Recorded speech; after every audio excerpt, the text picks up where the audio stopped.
Just what exactly does a $700,000 firefighting bill buy?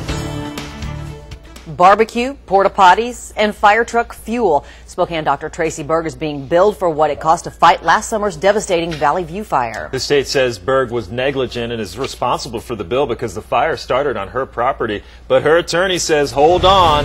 This was a story we broke first on KXLY yesterday. KXLY4's Erik Loney is live with what exactly the state wants her to pay for. Eric?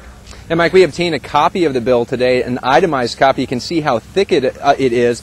But Berg's attorney, as you said this is premature to get it right now because they have their own investigation underway, and they're looking to see if it was possibly an arsonist or a couple kids that actually started the fire.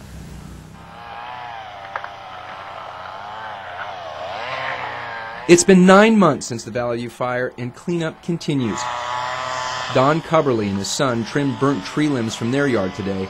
Their house survived the fire, but some of their neighbors' homes did not. Construction crews are rebuilding those homes destroyed in the fire last July. 11 burned to the ground. DNR investigators say the fire started in a fire pit next to Dr. Tracy Berg's home. A 16-year-old friend of the family started the fire July 7th to roast marshmallows. He claims he put the fire out, but investigators say it restarted 3 days later in high winds and scorched 1,200 acres. The state says Berg was negligent for allowing the teen to start the fire and not making sure it was extinguished. It sent her a bill in December for $773,223. Today, KXLY4 obtained the list of expenses.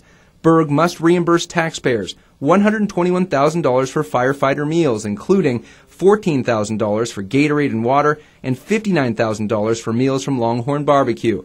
It also says $16,000 for porta potties, $6,000 for batteries for radios, and $413,000 to pay firefighter salaries with overtime. In a letter back to the state, Berg's attorney wrote the bill was premature because their investigation into the cause of the fire is continuing. The letter says they're following up on reports of an arsonist in the area in June 2008 and an eyewitness account of two youths with a fire hose seen at the Berg's fire pit area on the day of the fire. The state says investigators looked at the possibility of arson and the two kids, but ruled them out as the cause. We've completed our investigation. We did a very thorough job in the investigation.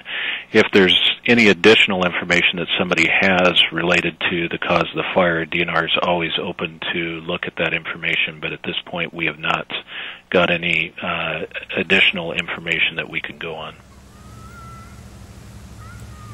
Now, Berg's attorney did not respond to our request for a comment for the second day in a row. She faces several lawsuits, including a lawsuit from her neighbor, and that's where the fire actually started, on her neighbor's property. He's suing her for damages. Now, Berg's attorney says Berg doesn't have the insurance or assets to pay all the claims against her, including the bill from the state.